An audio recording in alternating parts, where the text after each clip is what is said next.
그 다음에 특징주나 이슈나 모멘텀으로 엮였다면 이렇게 과거에 엮였으니까 앞으로도 이렇게 엮일 수 있는 확률이 있겠구나라고 하면서 이게 사실 제 투자 방법이거든요.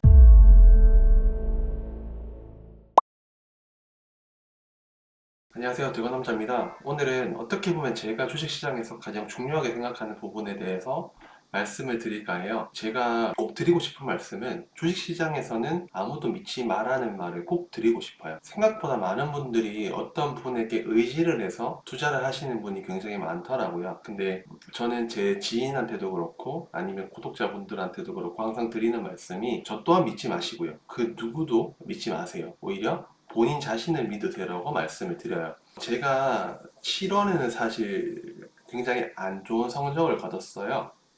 근데 거기에서 가장 큰 문제점은 휴가 때 쉴 때는 쉬어야 되는데 제가 제 자신을 너무 많이 믿고 그 다음에 에이 되겠지 하면서 자만심을 가졌던 게 굉장히 나쁜 결과로 다가왔고요. 그래서 뭐 어차피 일어난 일에 대해서는 저는 계좌를 리프레시했다 라고 굉장히 좋게 생각을 해보고 있는 중이에요. 사실 타격이 없지는 않아요. 뭐 이만큼 이런 게 사실 어떻게 보면 4, 5개월 정도 좋은 수익을 냈던 거를 그대로 고스란히 반납을 했던 거라서 그렇다고 해서 올해 계좌가 아직 뭐 마이너스는 아니에요. 아직 플러스라서 다행히 멘탈은 잘 찾고 있어요. 근데 이번에 제가 복귀를 하면서 느꼈던 거는 제가 원칙을 어긴 거예요. 어떻게 보면은. 제 자신에 대해서 너무 과도하게 믿음을 가졌던 것이 저의 가장 큰 실수라고 생각을 해요. 그래서 조금 정리를 해보자면 제일 첫 번째는 그 누구도 믿으면 안 돼요. 굉장히 2차 전지에 대해서 그런 분들을 믿는 것도 괜찮은데 사실 시장이 굉장히 지금 그쪽 부분이 좋기 때문에 지금은 사실 그분에 대해서 아무도 욕을 하진 않는데 혹시나 결과가 안 좋아졌을 때 뭐 그분은 2025년도를 얘기를 하던데 그 부분까지 결과가 좋게 나타나면 굉장히 다행이에요. 근데 결과가 안 좋을 때는 사실 생각보다 많은 사람이 돌아서는 경우도 저는 봤고 실제로 그런 부분이 많이 있기 때문에 저는 투자에 있어서는 부모님도 믿으면 안 된다고 생각을 해요. 또 두 번째는 남이 하는 말을 항상 경계를 해야 돼요. 뭐가 좋다고 하더라, 좋다 하더라 이런 말은 더더욱 경계를 해야 되는데 어떤 특정 예를 드는 건 사실 아니고요.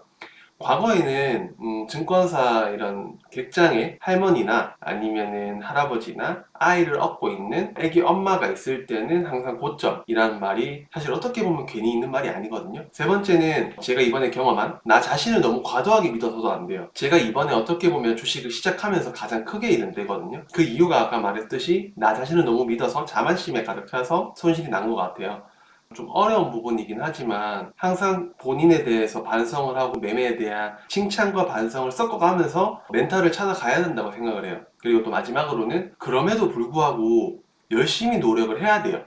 자만을 하는 건 어떻게 보면 공부를 너무 열심히 해서가 아니라 내가 너무 수익을 잘 냈기 때문에 나는 앞으로도 맞출 것이다 라는 생각을 가지고 있어서 그 부분이 오히려 저한테는 이번에 악재로 작용을 했다고 생각을 해요. 어떤 결과, 즉 원하는 것이 있다면 그만큼의 노력이 필요해요. 그래서 대부분의 사람들은 주식은 운이라고 생각을 하고 투자가 아닌 투기라고 생각을 하는 분들도 있어요. 근데 그분들이 말하는 운이나 이런 거는 준비된 자에게 오는 것이 운이라고 생각을 해요. 주식은 절대 로또가 아니에요. 기업에 대한 밸류에이션을 공부하는 것도 굉장히 중요해요. 그리고 주식에 대한 차트도 중요해요.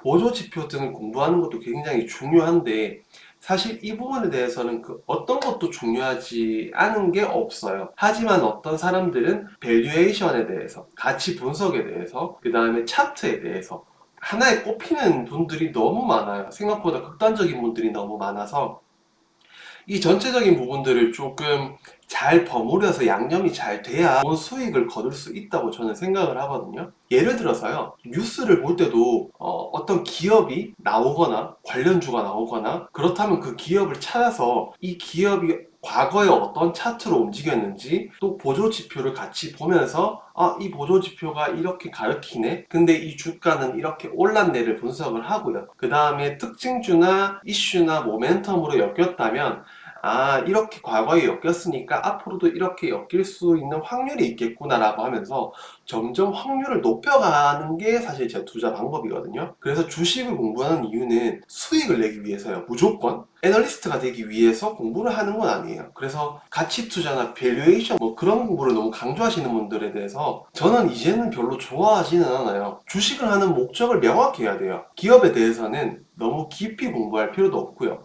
그렇다고 너무 얕게 공부하라는 것도 아니에요. 수익을 내기 위한 최소한의 지식만 있으면 되는 곳이지, 내가 남에게 자랑을 하기 위해서 내 지식을 알리기 위해서 주식을 하는 건 아니지 않나요? 제가 좋아하는 많은 트레이더 중에 그 기업에 대해서 10분, 20분 설명할 수 있는 분들이 생각보다 많지는 않아요. 하지만 그분들은 자기만의 매매 원칙이 있고 규칙이 있고 자기만의 매매법이 명확하게 정해져 있어요. 기업에 대해서 설명을 못한다고 해서 수익을 내지 못하는 게 아니거든요. 차트로 보조지표로 분석으로 앞에서 말했듯이 여러 가지 요소들이 잘 섞이고 버무려져야 주식에는 좋은 결과가 나올 수 있고 확률이 높은 매매를 할 수 있다고 생각을 해요. 저도 이번에 사실 잘한 건 아니지만 큰 손절이 나면서 공부를 했다고 생각을 해요. 이 공부를 발판으로 삼아서 앞으로 내가 어떻게 해야 되는지 조금 더 다듬어서 나갈 거지만, 제가 오늘 꼭 드리고 싶은 말씀은 밸류에이션이나 가치 분석에 너무 집착하지 마세요. 그리고 남의 말을 너무 믿지 마세요. 혹시 그런 사람은 내 탓이 아닌 남 탓을 하기 위한 대상을 찾는 사람이 아닐까라는 의심을 해봐요. 주식시장에는 나 자신에는 아무도 믿지 않는 게 맞아요. 보통 오르면 신이 되고요, 내리면 나쁜 놈이 되는 게 바로 주식시장이거든요. 기업 공부도 좋은데 너무 과해서는 안 되는 시장이 바로 주식시장이라고 생각을 해요. 근데 지금 본인이 하고 있는 방법이 원하는 결과를 얻으신 분들은 그대로 하면 돼요. 하지만 그런 결과가 나오지 않는 분들은 방법이 틀렸다고 생각해보는 것도 맞지 않을까라는 말씀을 꼭 드리고 싶거든요. 그래서 오늘은 나 자신을 너무 믿지 말라, 그리고 남에 대해서도 너무 믿지 말고 밸류에이션이나 기업 가치에 대해서도 너무 집착하지 말라는 말을 오늘 꼭 드리고 싶어요.